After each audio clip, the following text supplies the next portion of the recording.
Mateus capítulo 24, verso 32, Jesus é quem está falando aqui. Aprendei, pois, a parábola da figueira. Quando já os seus ramos se renovam e as folhas brotam, sabeis que está próximo o verão. Assim também vós, quando virdes todas essas coisas, sabei que está próximo as portas. Verdade vos digo que não passará esta geração sem que tudo isso aconteça. Passará o céu e a terra, porém as minhas palavras não passarão. Deixa aberto aí, fecha apenas os olhos.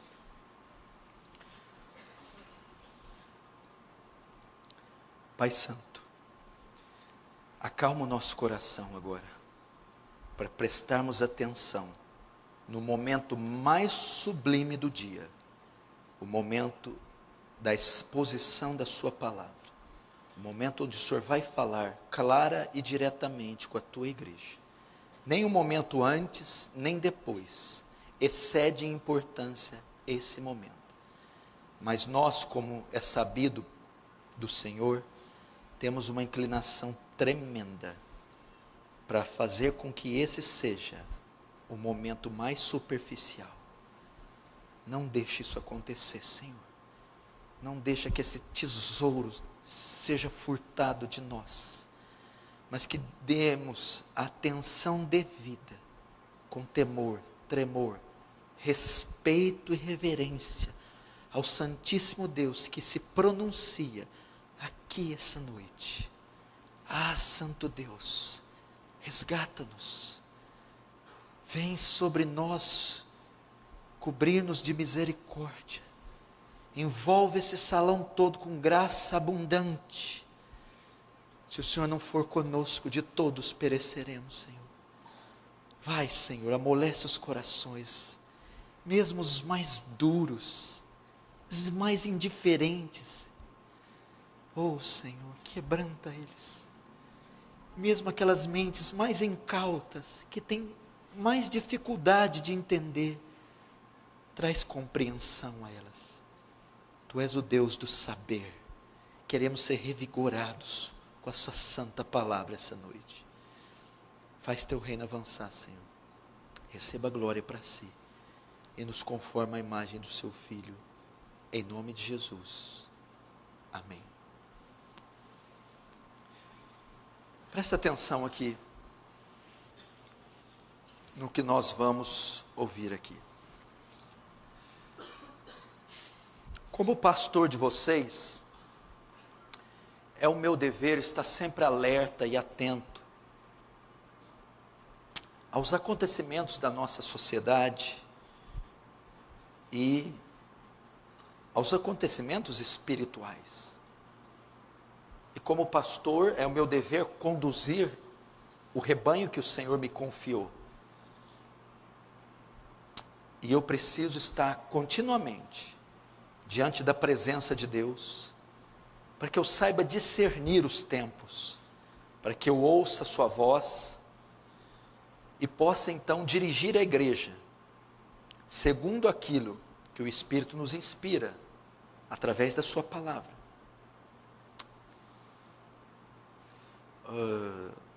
Um pastor norte-americano chamado Walt Bauckham, ele escreveu um livro sobre casamento.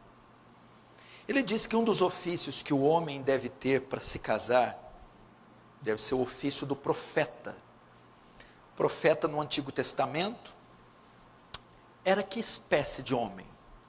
Era um homem que ia até Deus, e ele ficava continuamente diante de Deus, recebia a palavra de Deus, e após recebê-la, ia diante do povo, e comunicava ao povo a mensagem, a palavra de Deus.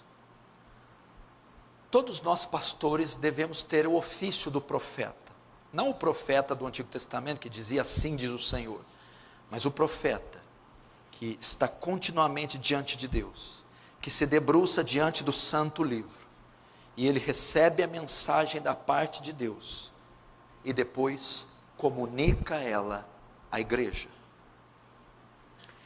E eu procuro fazer isso. Esse é o meu dever, estar continuamente diante de Deus, debruçado neste livro, para saber qual é a vontade de Deus, e transmiti-la a vocês. Vocês sabem que não é novidade que há muito tempo o nosso mundo se encontra de pernas para o ar. Ele tem passado por muitas transições e muitas mudanças. E no nosso país não é diferente. Talvez o nosso país seja um dos que mais tem sido afetado por essas mudanças. Principalmente neste último semestre, neste ano de 2018. Você vê o que nossa nação tem passado. Nessa última semana, você viu, os jornais do Brasil e do mundo todo noticiaram o atentado que o candidato a presidente da República, Jair Bolsonaro, sofreu. Um atentado de morte, em uma passeata na cidade de Juiz de Fora. Ele foi vítima de uma facada que penetrou no seu abdômen 12 centímetros e quase tirou a vida dele. E eu tinha ouvido isso por cima. Depois, no mesmo dia à noite, eu vi uma foto de Bolsonaro na UTI. A foto mostrava da cintura para cima sem camisa, cheio de aparelhos, respirando ali por aparelhos, sendo medicado. E aquilo me chocou muito, me chamou muita atenção, que eu pude ver a nossa fragilidade. Um simples metal, um simples punhal, penetrado alguns centímetros dentro da nossa carne, é suficiente para tirar a nossa vida. E eu vi que podia ser eu vi o inseto que eu sou, uma coisa de nada, põe fim à nossa história inteira, bota a gente 7 palmos debaixo da terra. Só que isso trouxe mais. Ao ver aquele fato e ver como o nosso país está fervilhando, um homem se candidatando, condenado em segunda instância, preso de dentro da cadeia, fazendo discurso, se candidatando. Você vê que situação que nós estamos. As mudanças, a audácia dessas pessoas, a corrupção do gênero humano está chegando a níveis insuportáveis. Então você começa a olhar o cenário e você começa a ter um choque.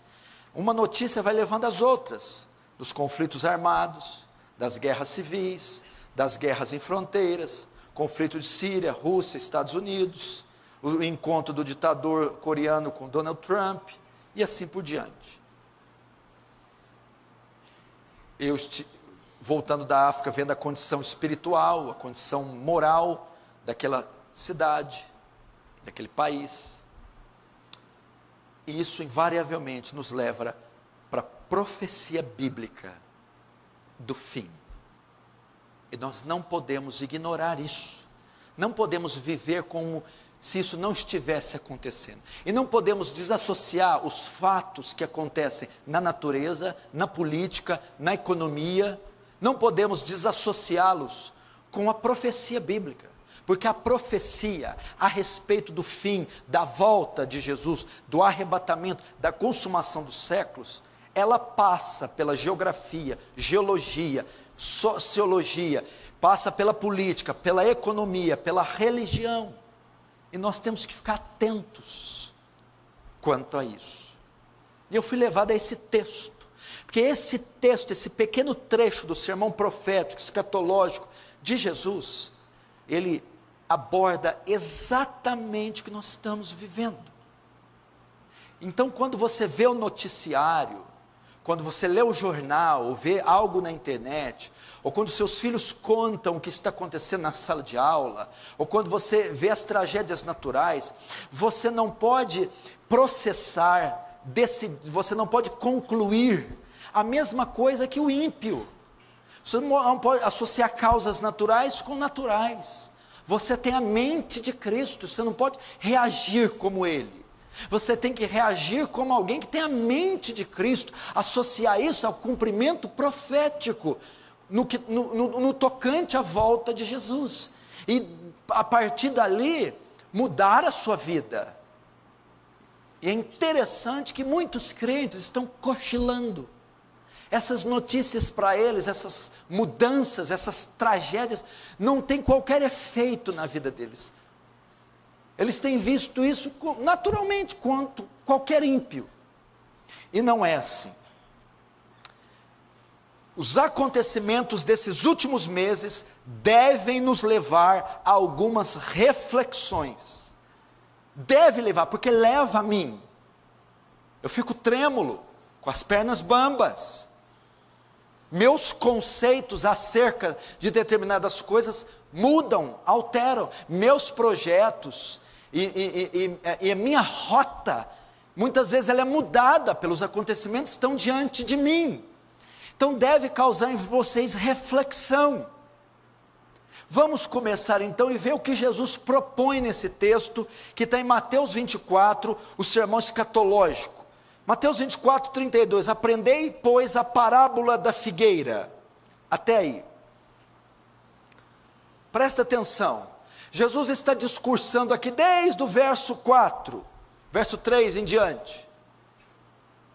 É o capítulo 24, é chamado sermão escatológico de Jesus. Sermão profético de Jesus. Um sermão que vai falar acerca do fim. Ok?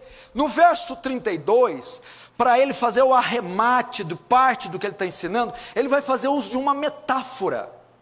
Ele faz uso de uma planta típica da Palestina, a figueira. E ele vai dizer, aprendei, pois, a parábola da figueira. Você pode substituir a palavra parábola por lição. Aprendei, pois, a lição da figueira. Ele está dizendo para os discípulos, vejam, a figueira. Figueiras eram comuns ali naquela região. Então, onde o povo judeu passava, eles viam figueiras. Estavam familiarizados com figueiras. Conheciam toda a estrutura de uma figueira. Aí Jesus vai pegar emprestado a imagem de uma figueira para ensinar uma lição. Ele diz, aprendei a lição da figueira. O que é, Jesus? Pergunta aos discípulos aqui conjecturalmente. O que é, Jesus? A figueira tem uma lição a nos ensinar? Sim, a figueira, está vendo as figueiras por toda parte? Vocês a conhecem, elas têm uma lição, para que os seus ouvintes compreendam a doutrina que ele quer lhes ensinar. Cristo faz uso da ilustração da figueira, e como ele faz? Verso 32, aprendei, pois, a parábola da figueira, quando já os seus ramos se renovam, ou se tornam tenros, em outras traduções, e as folhas brotam. A figueira, o que ele está dizendo? Veja a figueira, quando ocorrer uma transformação na figueira, quando ocorrer uma mudança com a figueira, ela está a ensinar uma lição. O que é isso? A figueira passa por ciclos, e é um ciclo que os ramos dela se renovam, e as folhas brotam. Então, quando houvesse uma mudança no seu aspecto, as pessoas saberiam algo. O que é isso? Vamos lá. Quando já os ramos se renovam, as folhas brotam, sabei que está próximo o verão. Então era isso que o senhor está ensinando? Vocês não conhecem a figueira? Sabemos.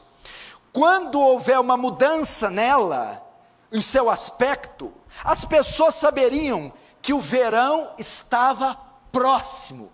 Então a figueira era uma árvore que, através da sua mudança, anunciava a entrada de uma nova estação, primavera e verão. Era terminado o inverno e viria uma outra estação, primavera e verão. Jesus está dizendo isso. Então a figueira servia para isso. Quando havia uma mudança, ela começava a brotar folhas, começar os seus ramos brotar, né? Os ramos se renovar e as folhas brotar. Quando vocês vissem que os ramos estavam nascendo, saibam, ela está anunciando a chegada de uma nova estação, primavera, verão. Essa é a lição. Agora o verso 33, ele vai contextualizar. Assim também vós, quando virdes todas essas coisas, sabei que está próximo as portas. Verso 33, assim também vós, quando virdes todas essas coisas. Aí o que ele vai dizer? Que coisas são essas? Veja, o mundo é a figueira, a sociedade é a figueira. A Rússia, a Síria, a África, o Brasil, a Europa, Israel, são figueiras. A sociedade é uma figueira, ok? E quando vocês vedes todas essas coisas, o quê? Quando essa figueira começar a brotar suas folhas, quando ela começar a dar sinais, sabei que ela apresenta também algo. O que Jesus está a dizer aqui? Assim também, quando virdes todas essas coisas, que coisas? O que ele vinha falando do verso 4 ao 28, guerras, rumores de guerras, tribulação, falsos profetas. Ele vai dizer aqui, verso 5, porque virão muitos em meu nome, dizendo eu sou Cristo, e enganarão a muitos. Verso 6, certamente ouvireis falar de guerras, rumor de guerras. Vede, não vos assusteis, porque é necessário que isso aconteça. Verso 7, porquanto se levantará nação contra nação, reino contra reino, haverá fomes, terremotos em vários lugares, porém tudo isso é o princípio das dores. Verso 9, então sereis atribulados, vos matarão, sereis odiados de todas as nações, por causa do meu nome. Verso 10, nesse tempo muitos vão se escandalizar, trair, odiar uns seus outros, e se levantarão muitos falsos profetas, enganarão a muitos. Verso 12, e por multiplicar a iniquidade, o amor de muitos se esfriará.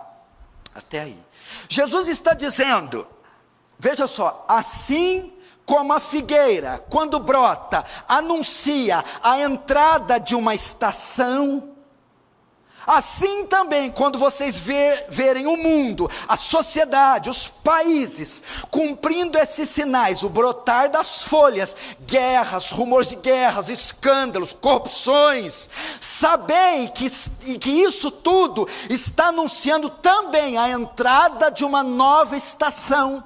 Se a figueira quando brota anuncia a entrada da primavera, o verão, o mundo quando começar a acontecer esses conflitos, essa degradação moral, essa corrupção religiosa, ele também está anunciando a entrada, o florescer, o início de uma nova estação, de uma nova fase, de uma nova era. Qual era é essa? 33, assim também quando virdes todas essas coisas, sabei que está próximo às portas. O que significa isso? Sabei que está próximo o fim. O fim. Então o que Jesus está dizendo?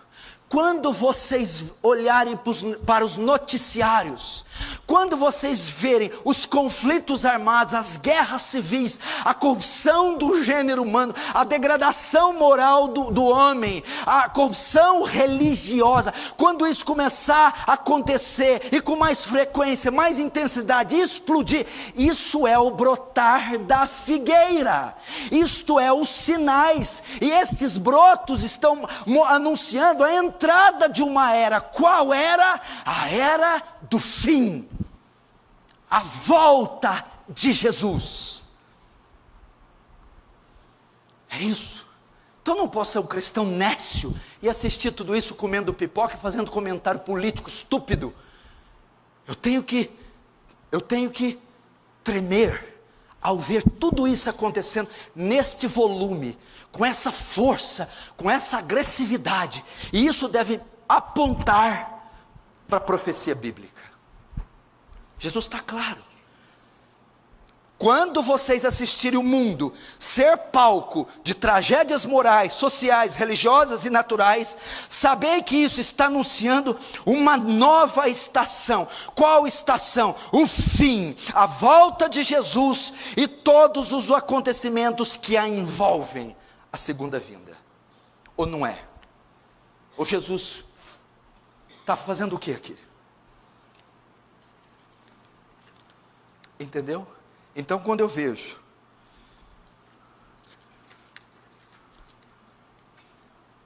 o STF querendo legalizar o aborto, a ideologia de gênero sendo implantada nas escolas, um homem condenado na segunda instância se candidatando de dentro da cadeia, descriminalização da pedofilia, um homem sendo vítima de um atentado contra a vida, guerras, rumores de guerras, pestes, fomes, terremotos, lesbianismo, homossexualismo. Eu vou para a praia? eu vou para a praia?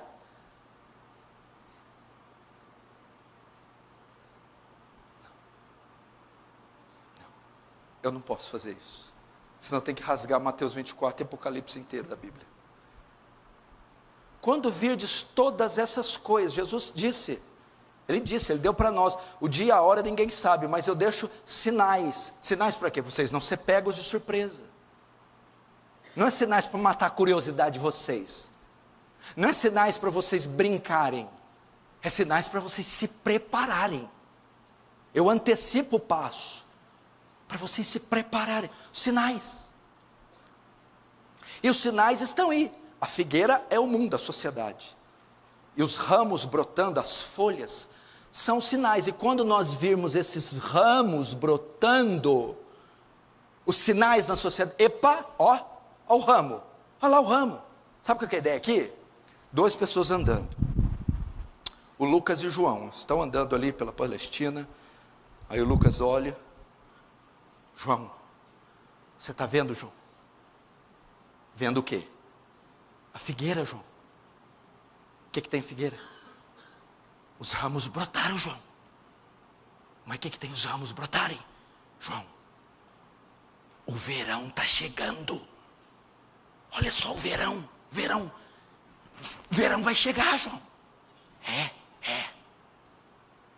Essa é a ideia. Você viu, meu amor, a notícia de ontem, anteontem, hoje, amanhã. Você viu na Síria, no Afeganistão, Estados Unidos, na Coreia, no Brasil. Você viu na igreja, você viu na geologia, você viu? Você viu? Vi. O que tem? Jesus está voltando, meu bem. Está entrando uma estação aí. Está entrando uma era. Ela está nascendo. Ó o início dela. Ó o brotinho lá. Está chegando. Está próximo. Qual? O fim. Os sinais estão aí. Olha os brotos. Revista VIP publicou. 72% dos homens e 65% das mulheres já foram infiéis a seus cônjuges. E desses 72, 65, só 70% se arrependeram. 72% dos homens, 65% das mulheres já traíram seus maridos. Isso é um colapso. 2011 nós tivemos a maior taxa de divórcio no Brasil, 455 mil divórcios registrados em cartório, 500 mil de pessoas se divorciaram em um ano só no Brasil. O Conselho Nacional de Justiça aprovou em cartório o casamento homoafetivo. Naquele mesmo ano da aprovação, só em São Paulo foram feitos 701 casamentos homossexuais em São Paulo. Você tem ideia do que é isso? Há 4 anos atrás, nós tivemos, a união estável aumentou 300% no Brasil. Sabe o que é união estável? É as pessoas morarem juntas, viverem juntas, sem o compromisso do matrimônio. 3, 4 anos atrás, no Brasil aumentou 300%. Fernando Haddad, prefeito da cidade de São Paulo, na época da sua gestão, ele quis abolir o Dia dos Pais. Não se comemorava mais Dia dos Pais, é a ideia deles. É dia do cuidador, não tem Dia dos Pais nem Dia das Mães. Afinal de contas, tem meninos que podem ter 2 pais e meninas que podem ter 2 mães. Do dia do cuidador. Quem em sã consciência que achou um dia que não ia ter mais Dia dos Pais, nem Dia das Mães? Escolas que estão colocando banheiro sem sexo. Ou seja, um menino, se quiser ir no banheiro da menina ou do menino, ele pode ir. Uma menina chegou em casa chorando, tinha feito xixi na calça. A mãe falou: o que aconteceu? Ela chegou lá sozinha, com a mochila, com a calça toda molhada. O que foi, minha filha? Mãe, é que na hora do recreio eu fui no banheiro, estava cheio de menino, o banheiro das meninas. Veja as folhas da figueira. Veja. Se você lembrar da novela Babilônia, no primeiro capítulo, Natália Timberg, de 85 anos, dá um beijo na boca de Fernanda Montenegro, no primeiro capítulo, também de 85 anos. A antiga comissão, ligada à antiga presidente da República, estava patrocinando a cirurgia de mudança de genitália para menores de 18 anos, paga pelo SUS, sem o consentimento dos pais. Significa que se um menino de 15 anos quiser fazer uma cirurgia plástica para remover o órgão sexual masculino e colocar um órgão sexual feminino, ele pode fazer de graça pelo SUS, sendo menor de idade, sem que os pais consintam. Olha as folhas, os sinais. Uma escola aqui de São Sebastião do Paraíso, 70 quilômetros aqui de Franca.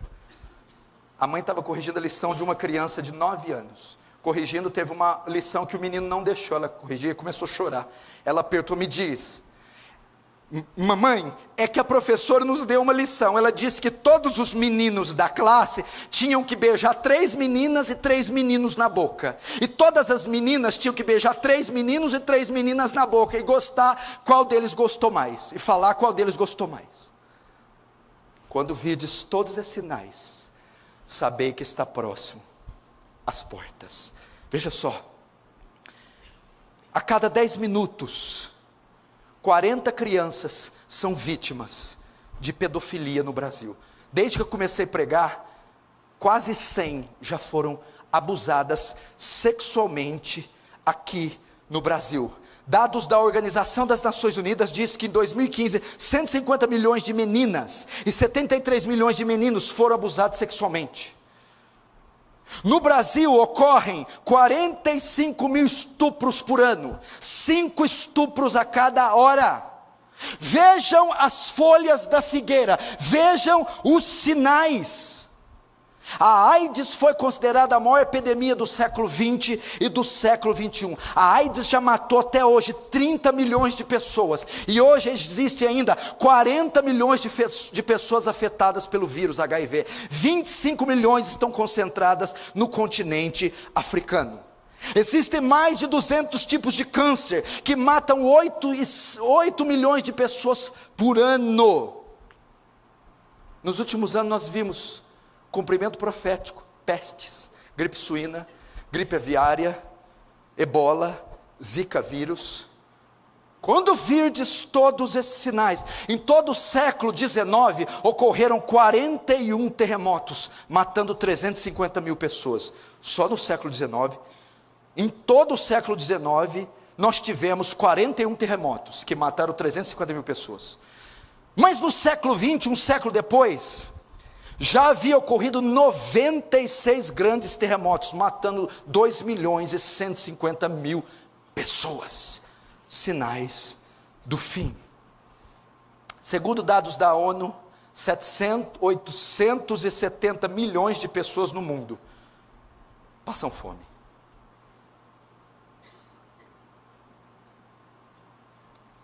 Jesus disse que a fome marcaria a volta dele. Quase 1 bilhão de pessoas passa fome no mundo. A Primeira Guerra Mundial ceifou a vida de 20 milhões de pessoas. A Segunda Guerra Mundial levou 70 milhões de pessoas à morte. Só de judeus foram 6 milhões.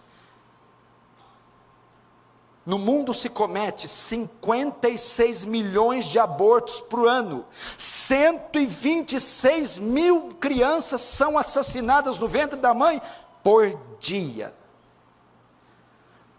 Suicídio, ocorre 40 suicídios. Ocorre um suicídio a cada 40 segundos. Países que têm a maior renda per capita do mundo, Suécia, Noruega, Dinamarca. Não tem pobreza, não tem pobre lá. São os países com índice de suicídio mais alto. A cada 40 segundos uma pessoa se suicida. Homicídios. O Brasil é o primeiro lugar no ranking de assassinatos. Ocorrem 62 mil homicídios, assassinatos por ano aqui no Brasil. É considerado o país mais violento do mundo. Morrem 4 milhões e 500 mil pessoas por mês no mundo. Morrem 54 milhões de pessoas por ano em todo o mundo. Você precisa de mais sinais? A ideologia de gênero propõe o quê? Que o sexo não é definido pela genética, pela genitália, pela formação biológica, mas é uma ideologia. Pode ser escolhido. O homem pode nascer homem, mas ideologicamente ser mulher. E a mulher pode nascer mulher, mas ideologicamente ser homem. Estão pervertendo a natureza das nossas crianças.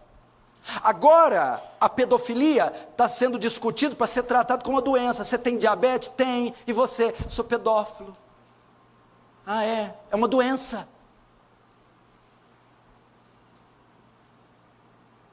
Você já imaginou? Aqui está dizendo 126 mil abortos por dia, 56 milhões por ano.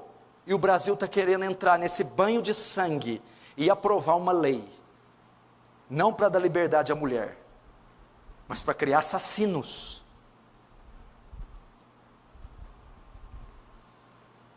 Estes dados mexem comigo, me perturbam. E isso vai de encontro com a profecia bíblica. Quando virdes todas essas coisas, sabei que está próximo o fim. Irmãos, nós não estamos na Palestina. Aqui não há figueiras, ok? Nós estamos no Brasil. Mas as figueiras foram substituídas pelos telejornais, pelas mídias sociais, pela TV, pela internet. E onde você anda tem figueiras virtuais, vulcões entrando em erupção, terremotos, tsunamis, fomes e pestes, depravação moral. Todas elas são figueiras tendo seus ramos brotando. E quando vocês virem essas figueiras brotando, vocês têm que dizer: ei, ei, ei, uma nova estação está chegando. Qual estação? O inverno? Primavera? O verão? Não, a estação do fim. Cristo está às portas. Maranata. Ora vem, Senhor Jesus. Agora, olhe para mim, preste atenção. Esse não é o ponto que eu quero entrar na mensagem. O ponto que eu quero entrar é: quais implicações isso tem na nossa vida? Quais implicações isso tem? Para que a profecia foi dada? Qual o motivo, a finalidade da profecia ser dada, estar registrada? E qual a finalidade de vermos o cumprimento? Qual é a implicação que tem em mim quando eu estou a andar por um lugar e me deparo com a figueira e vejo os ramos brotando, as folhas? Quais implicações isso deve dar? Simples. Estou no inverno. E eu vou me adaptar ao inverno. Vou viver conforme o inverno. Não é isso? Faço planos dentro do universo do inverno. O inverno é a minha realidade. Faço planos, me adapto, vivo conforme o inverno. Então eu ligo para esse mesmo João e Lucas: João, como é inverno, vamos sair para fazer umas compras no outlet e vamos comprar cachecóis, luvas, casacos para o inverno. Sim, esse é o nosso plano dentro do inverno. Inverno faz frio, compramos casacos. Passo na casa do João com um Jeep Cherokee, porque eu sou bem bacana, e vamos. Quando nós estamos a caminho, com os cartões, os financiamentos, as cartas de crédito, os planos, os projetos, para nós nos abarrotarmos de roupas para o inverno, nós vamos pelo caminho. Aí o João está olhando ali, meio com olhar penetrante para a paisagem, e ele vê uma figueira, vê 2, 3, mas tudo bem. Aí ele vê a 4, e ele vê que as figueiras todas tinham brotados. Ele é o João que está vendo. Aí ele cultura: Lucas, que foi, João? Olha as figueiras. Quem que tem as figueiras, Lucas? João, elas brotaram. Olha, o que significa? O que tem elas brotarem? João, está chegando o verão, João. E eles indo: mas o que tem chegar o verão? João, se vai chegar o verão, para que a gente vai comprar roupa de frio? O inverno vai passar. Então Lucas, ao ver aquilo, freia, muda de marcha, e o próximo retorno ele volta. Por quê? Não tem mais necessidade de comprar roupa de frio, de fazer planos para o frio, de estabelecer algo no universo do frio. Por quê? O frio vai acabar. O que eu estou querendo dizer? Que eu estou dentro de um universo capitalista, eu estou dentro do universo hedonista, a busca pelo prazer, a satisfação, dentro de um universo materialista, e faço meus planos em torno do que a Rede Globo, do que a sociedade hedonista, do que o mundo propõe para mim. Não é isso? O que? A vitalicidade do homem, a imortalidade do homem, né? O homem viverá séculos e séculos e não morrerá.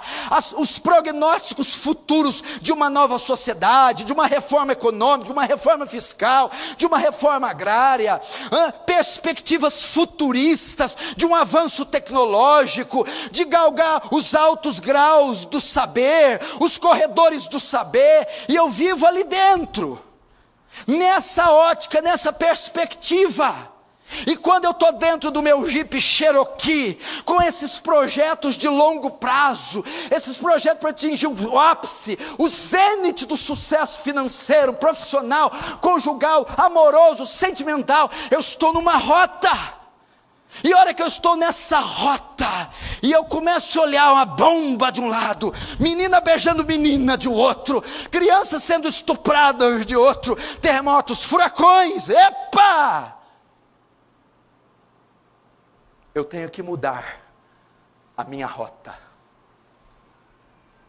Primavera está passando, o inverno está passando. Tenho que mudar a minha rota. Que vai adiantar roupa de frio no verão? Vou gastar dinheiro, vou gastar passaporte, vou gastar viagem, vou gastar tempo, e vou ser um tolo, estúpido, com um casacão de pele até o pé, em pleno verão. Da mesma maneira, esses acontecimentos anunciam uma nova etapa da sociedade, uma nova fase da vida, uma nova era que vai se instalar, se estabelecer. Então, quando eu ver esses brotos, essas folhas, isso deve mexer, meu irmão, deve mexer nos meus projetos, nos meus ideais de vida, nos meus sonhos e na rota, no curso de vida que eu propus andar. Essa é a verdadeira implicação da profecia. Não é assim? Você prepara uma viagem, Rafael Bruno. Você vai viajar. Você vai viajar para as ilhas do Caribe. Você está tranquilo projetando com a Thalita, e você compra e faz isso. De repente a meteorologia diz: chuva, tempestade, neve. O que você vai fazer? Mudar a rota. Você vai adiar a viagem. Você vai mudar, vai para outra região. Porque a meteorologia, ela anuncia uma estação, um acontecimento, uma chuva. E eu não sou estúpido de entrar no avião sabendo que vai ter uma tempestade. Então aquele anúncio faz com que eu mude de rota, para que eu preserve a minha vida, não morra, o avião não caia. Aliás, nem que eu queira, eles não têm ordem para decolar. Não é assim? O voo é cancelado, a viagem é mudada. Irmãos, eu quero dizer a vocês que estão nesse marasmo, que estão, meu irmão, possessos de consumismo e de ganância financeira, ou que estão alienados do cumprimento bíblico. Olhem para a figueira, irmão. Olhem para os acontecimentos, olhem para os dados que eu disse. Foi esta semana que um candidato sofreu atentado com a facada. Foi este ano que o STF propôs apoiar o aborto, que Trump encontrou com o coreano, que nós tivemos escândalos na igreja, escândalos em todas as partes. Foi este ano que você viu vulcões entrando em erupção, novos tremores, milhares morrendo. Foi este ano e alguns anos a cartilha da erotização infantil nas escolas. É agora, são autênticos, são atuais. E isso deve provocar em você mudança da rota, mudança do estilo de vida, mudança dos seus planejamentos. Só um louco compraria um casaco de peles no verão. Só um louco entraria num jipe, num avião, enfrentaria uma tempestade.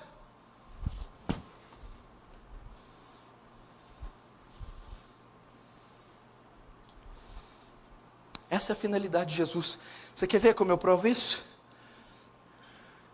Verso 42, Mateus 24, 42. Portanto, vigiai, porque não sabeis a hora que vem vossinho. O que é o portanto? Olhe para mim. Portanto, em vista dessas coisas, após essas coisas, em vista do que eu falei, ou seja, depois de ter comunicado a vocês isso, depois de verem o cumprimento, portanto, em vista do florescer da figueira, dos sinais, vigiai. É isso que ele falou. Muda a postura, monta a guarda, mexe aí no seu estilo de vida, porque o fim vem, porque Jesus vem. Vigia, se prepara. É a ideia.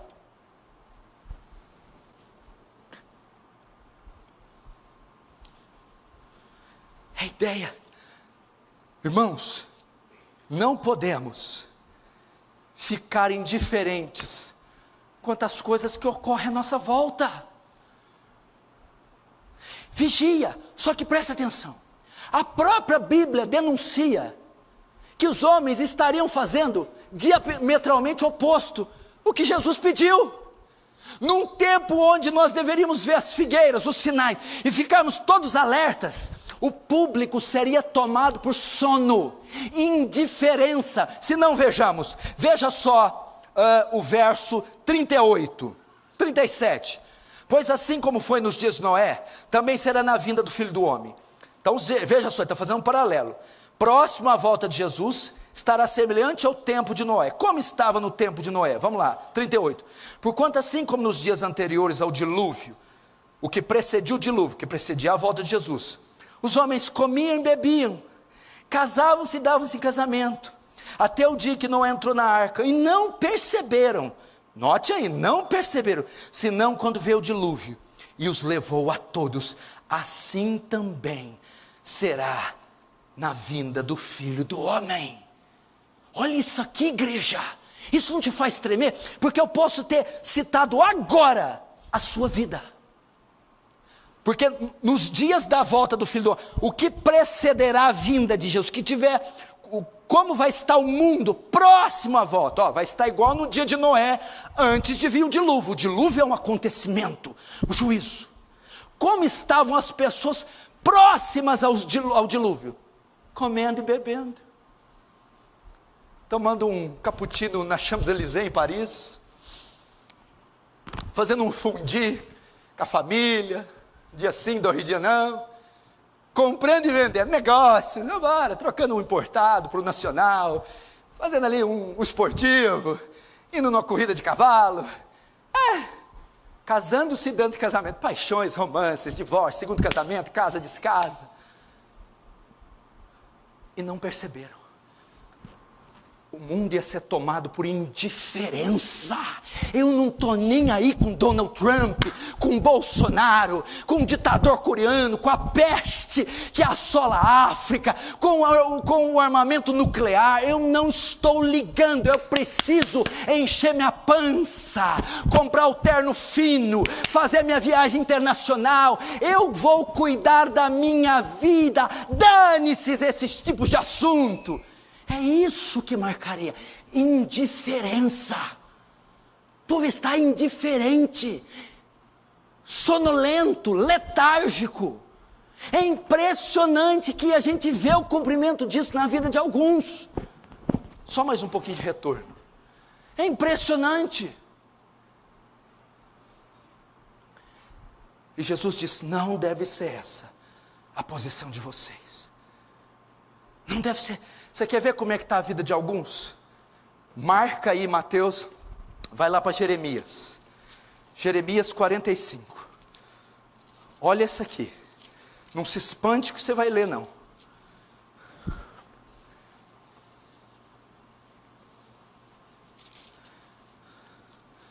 Jeremias 45.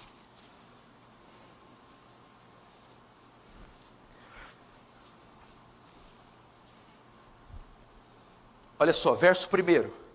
Palavra que falou Jeremias, o profeta, a Baruque. É uma profecia para Baruque, filho de Nerias, escrevendo ele aquelas palavras num livro ditadas por Jeremias no ano 4 de Joaquim, filho de Josias, rei de Judá, dizendo: olha só, palavra que Deus deu para Baruque.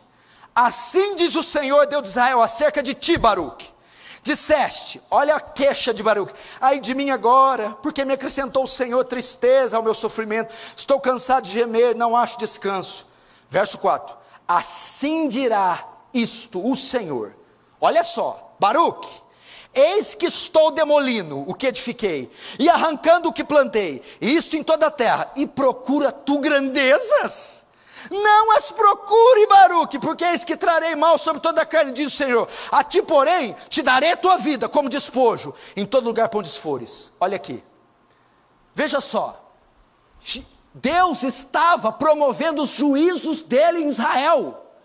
Os juízos estavam vindo, e Baruque estava preocupado com a casa dele, mas a grama, o jardim, a menina lá, a cananeia, que eu estava de olho.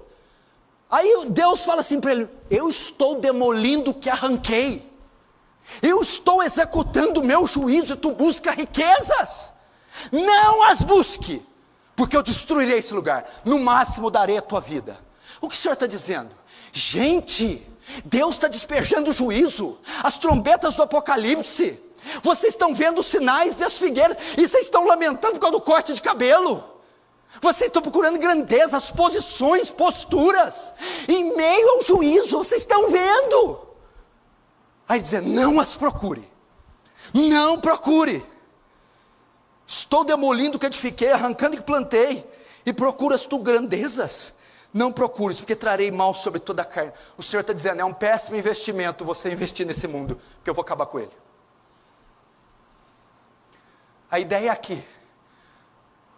A profecia está se cumprindo, as estatísticas estão aí, a figueira está brotando, o cenário está todo se desvirtuando, e vocês estão querendo ir no shopping, comprar uma bolsa da Louis Vuitton, e vocês estão querendo gastar $20 mil em um passeio em Miami, na Flórida.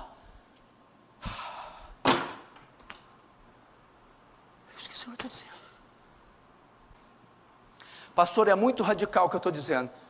Gênesis 1, Apocalipse 22, tudo é radical.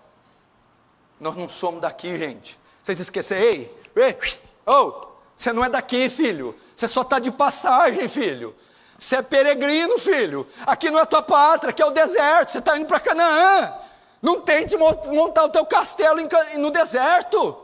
Não é o deserto.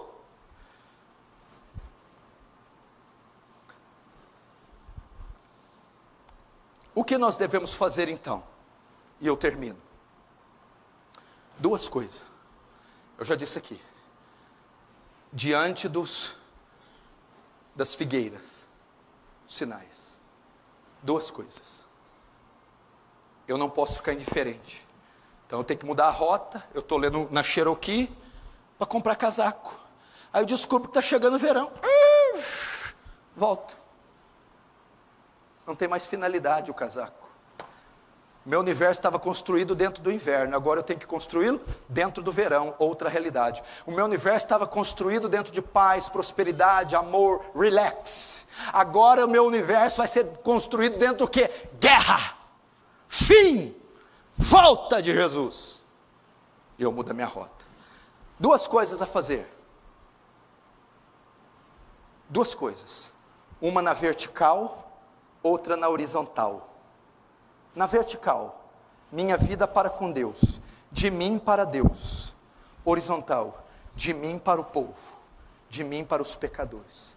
Primeiro, na vertical, sabendo que Cristo está às portas, como está a minha vida pessoal com Deus? Como está a sua vida pessoal com Deus? Como está? Apocalipse 22, 10 disse assim, escute, presta atenção. E disse-me, não cele as palavras da profecia desse livro, porque o tempo está próximo. Opa, ele fala do fim. E o que é que eu tenho que fazer no tempo do fim? Quem é injusto, seja injusto ainda. E quem é sujo, seja sujo ainda. Quem é justo, seja justificado ainda. E quem é santo, santifique-se ainda mais. Qual que é a ideia aqui? À medida que o fim se aproxima, crentes, destaquem-se na vossa santificação. Brilhem, cresçam a imagem de Jesus, sejam cheios do Espírito Santo, mortifiquem a carne e destruam a tralha mundana e carnal que embaraça vocês. Lembra de Hebreus 12? Visto que estamos a nos rodear de tão grande nuvem de testemunha, deixamos todo o embaraço e do pecado que tenazmente nos assedia e corramos a carreira que está proposta. Meu filho, você está numa carreira, numa corrida, todos nós estamos, mas você está cheio de arame nos pés, de mochila cheia de chumbo.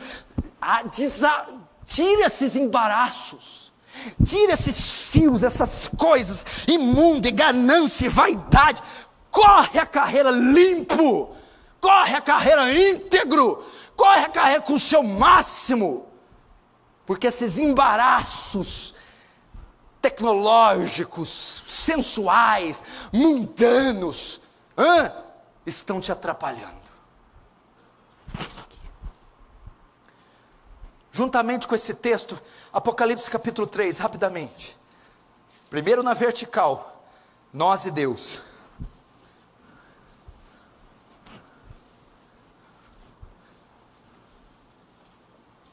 Apocalipse 3, verso 11. Olha só. Eis que venho sem demora. Fala do fim, no fim. O que eu faço próximo à sua vinda? Conserva o que tens, para que ninguém tome a tua coroa. O que ele está dizendo? Qual deve ser nossa atitude nesse tempo? Eis que cedo venho, quando vides esses sinais, sabei que está próximo o fim. O que eu devo fazer? Conserva o que tens, guarda. O que é isso? Conserva a fé, conserva a verdade, conserva a pureza, para que ninguém te roube a coroa. O que é isso? A minha coroa pode ser roubada? Ele está dizendo assim, já que Cristo está às portas, confirma a tua salvação, certifique-se que você está pronto para ir, certifique-se que você está pronto para encarar o que está por vir. Cuidado que ninguém te roube a coroa, é isso. Certifique-se que você é salvo, certifique-se que você tem a vida eterna, certifique-se que você passará daqui para a eternidade. Enquanto isso, conserva a verdade, conserva a integridade, conserva a pureza, conserva a fé. É a hora de ficar firme. Vertical. Porque você está cuidando demais da sua vida material, uma vez que a espiritual está perdida. Segundo, a horizontal.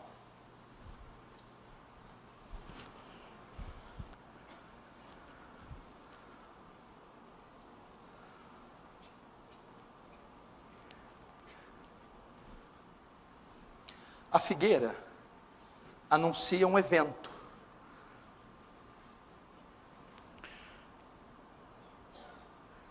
Esse evento é a consumação dos séculos. A volta de Jesus significa que ele arranca a igreja. Mas ele arranca a igreja. Aquele que não é a igreja fica. Tem uma onda vindo, 300 metros de altura. Ela vai devastar tudo.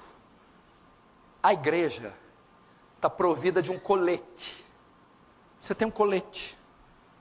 O Evangelho, a salvação é o teu colete. Pode vir a onda, você está seguro, você não vai afogar. Você já tem seu colete, o Espírito Santo, a vida eterna, o perdão.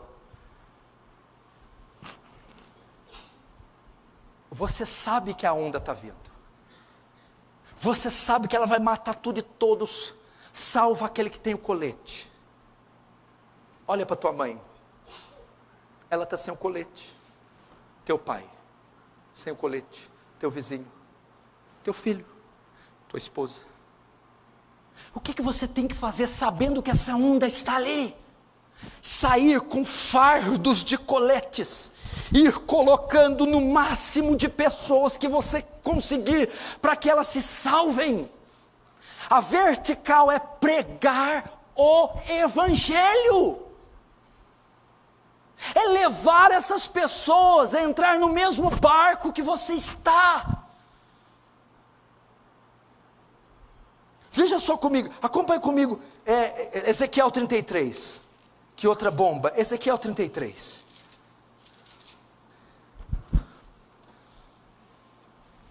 Ezequiel 33.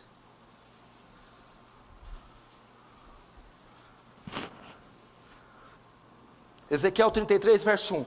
Veio a minha palavra do Senhor dizendo: filho do homem, fala aos filhos do teu povo e diz-lhes: quando eu fizer vir a espada sobre a terra, e o povo da terra tomar um homem dos seus limites, e constituir por seu atalaia, e vendo ele que a espada vem sobre a terra, tocar trombeta e avisar o povo, se aquele que ouvir o som da trombeta não se der por avisado, e vier a espada e o abater, seu sangue será sobre a sua cabeça. Ele ouviu o som da trombeta e não se deu por avisado, e o seu sangue será sobre ele. Mas o que se dá por avisado salvará a tua vida. Mas se o atalaia vir que vem a espada e não tocar a trombeta e não for avisado o povo, se a espada vier a bater uma vida dentre eles, este foi abatido na sua iniquidade, mas o seu sangue demandarei, cobrarei do atalaia. Você entendeu aqui? A ideia aqui é que Ezequiel é o atalaia. O que é o atalaia? É o profeta, é o guarda, é o vigia, é o que está ali. Se ele vê que o exército inimigo vem com a espada, o exército inimigo vem atacar Israel, ele deve subir na torre e tocar a trombeta, Paranã!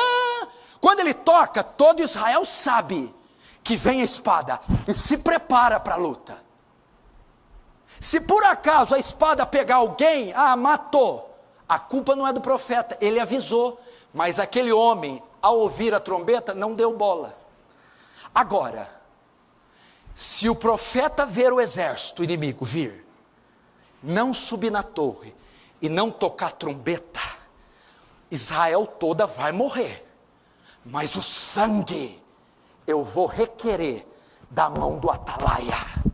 Jesus está dizendo o quê? Se vocês virem todos esses sinais, a espada do juízo, a ira de Deus, o fim, esses sinais, e se vocês não pegarem, tocar a trombeta, evangelizar, pregar o evangelho, avisar a mãe, o pai, o filho, ei, a espada do inimigo vem, eles morrerão no juízo, eles sofrerão a ira, mas no dia do julgamento, Deus vai cobrar deles o teu sangue. Sabe por quê? Você não podia pregar. Estava nas Bahamas. Estava assistindo Friends. Barrados no baile. Estava indo no cineminha. E gastando fortunas, em vez de Bíblia, com sapatos caros.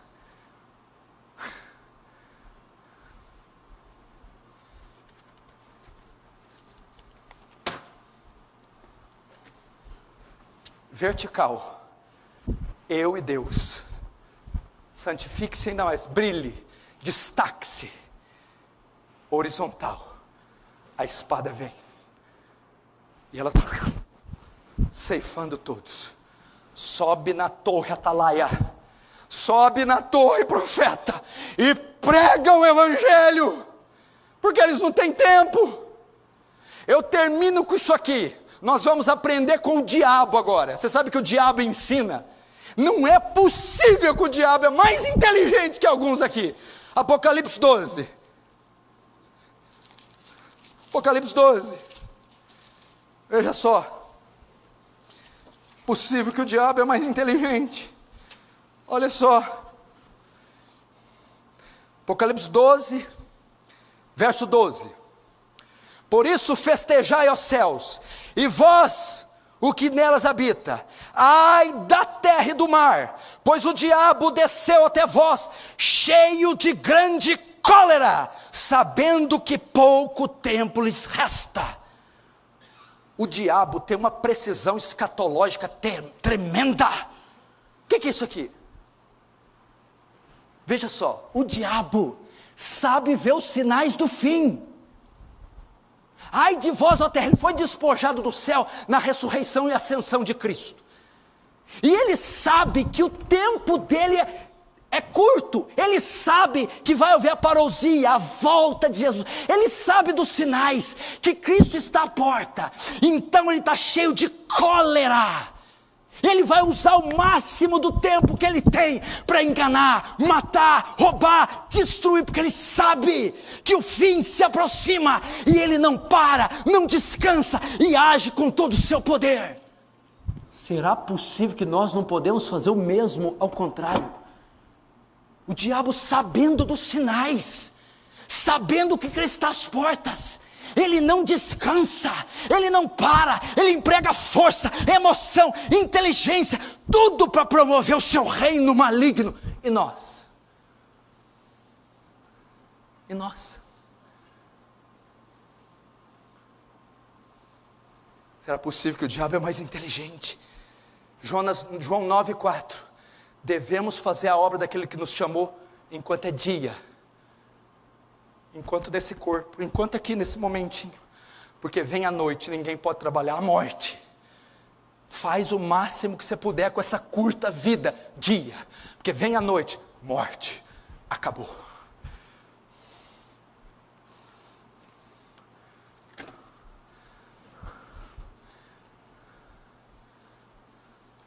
Brincadeira, não é, Jerônimo? Não vai perder para o diabo, Jerônimo? Não é possível, gente. Por que ele está desse jeito, pastor? Porque dentro dele está lá, Maranata, Jesus está voltando. Eu não tenho tempo para brincar. Diabo não brinca de ser diabo, crente brinca de ser crente.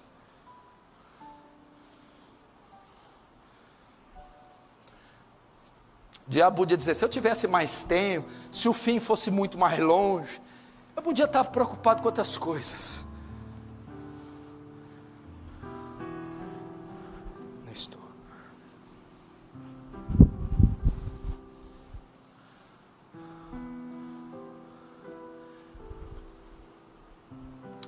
Eu estou dizendo essa palavra à luz do que eu preguei aqui, à luz das estatísticas. Não sou eu. É a Organização Mundial de Saúde, é a Organização das Nações Unidas. São as entidades mais respeitadas, sérias do mundo. Estão dizendo isso. São os jornais, é a mídia. Pastor, o que eu tenho que fazer? Amanhã cedo tem uma reunião das 6 às 9 da manhã para orar. Vem orar. Quarta-feira tem uma reunião de oração aqui, das 7h30 às 8h30, vem orar. Sexta-feira tem uma vigília 11h30, vem orar. Sábado jejua, em vez de ficar enchendo a barriga de iguaria. Jejua para tua mãe, que ela vai morrer sem Cristo. Jejua para esse povo. Recentemente eu fui num velório. E Salomão é muito sábio quando diz, é melhor ir no velório que uma festa. Você sabe o que é a tensão no velório? Todo mundo está ali consternado, aí você chega, o caixão está ali. Aquela pessoa envolta em flores. A pele está de outra cor, ela está inerte, ela está gelada. E se você não conhece, se é só um convidado, você não tem nenhuma ligação afetiva. Mas você se pensa. O dia que eu velar a minha mãe, meu pai, meus filhos, minha esposa, aquele amigo querido, e eu souber que eles morreram sem Jesus, o que vai valer toda a minha fortuna, eu vou poder debruçar naquele caixão, naquele corpo, mas a alma não está mais ao meu alcance, eu não posso pegar a alma, ela se foi, ela desceu o Hades, e eu nada posso fazer. Eu fiquei imaginando meu irmão, minha irmã querida, minha mãezinha, vai estar lá o corpo, mas e a alma? Eu não posso mais resgatar. E eu vou dizer por que eu não orei mais, não jejuei mais, porque eu não preguei, porque eu não fiquei usando a minha estúpida vida e usei com tanta coisa tola, e eu não abracei essa causa. Meu Deus, o que você vai fazer? O que você vai fazer? Não tem jeito, não há entrada para lá, não há um passaporte, não há como você entrar lá, foi, acabou. E agora? Não tem mais jeito, não tem mais jeito. Você vai poder dizer àquele caixão: acorda, sai daí, volta. Ele não vai te ouvir, ele não vai voltar. Meu Deus, a chance dele se foi, a única que ele tinha acabou enquanto era vivo. Aí você vai voltar para casa. Meu pai foi para o inferno, ele está no inferno. Você vai deitar na cama, enquanto eu estou deitado, ele está no inferno. Você vai acordar para trabalhar, enquanto eu trabalho, ele está no inferno. Chega a hora do almoço, enquanto te servem o bife, você olha o bife, meu pai está no inferno enquanto eu como esse bife. Você vai viajar com a mulher. Como é que eu viajo sabendo que meu pai, enquanto viajamos, está no inferno? Daqui 10 anos, quando seus filhos se formarem, seu pai continuará lá no inferno. Daqui 10 anos, daqui 20, daqui 30.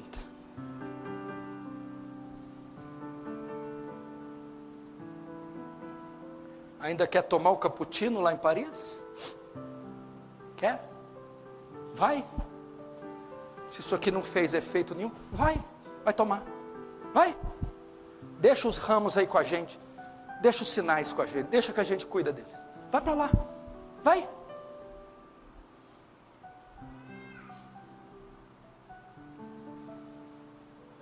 Fecha os olhos, curva a cabeça. Senhor, tem misericórdia de nós, Senhor. Tem misericórdia da nossa família. Os sinais estão todos aí, Senhor. O que mais nós queremos? Estão todos à nossa volta, Senhor.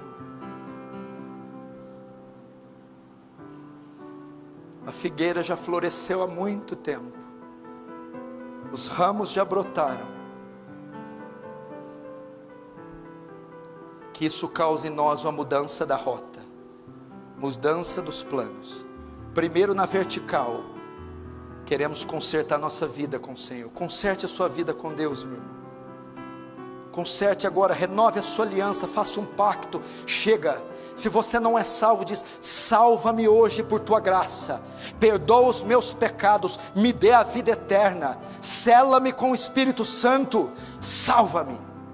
Segundo, na horizontal, Senhor, nem um tempo mais perdido. Alcança meu pai, alcança minha mãe, alcança meus filhos, alcança meus irmãos, alcança meus parentes, alcança meus amigos. Me usa como atalaia, me usa para pronunciar, tocar a trombeta e anunciar a espada do inimigo. Não deixe que nenhum pereça.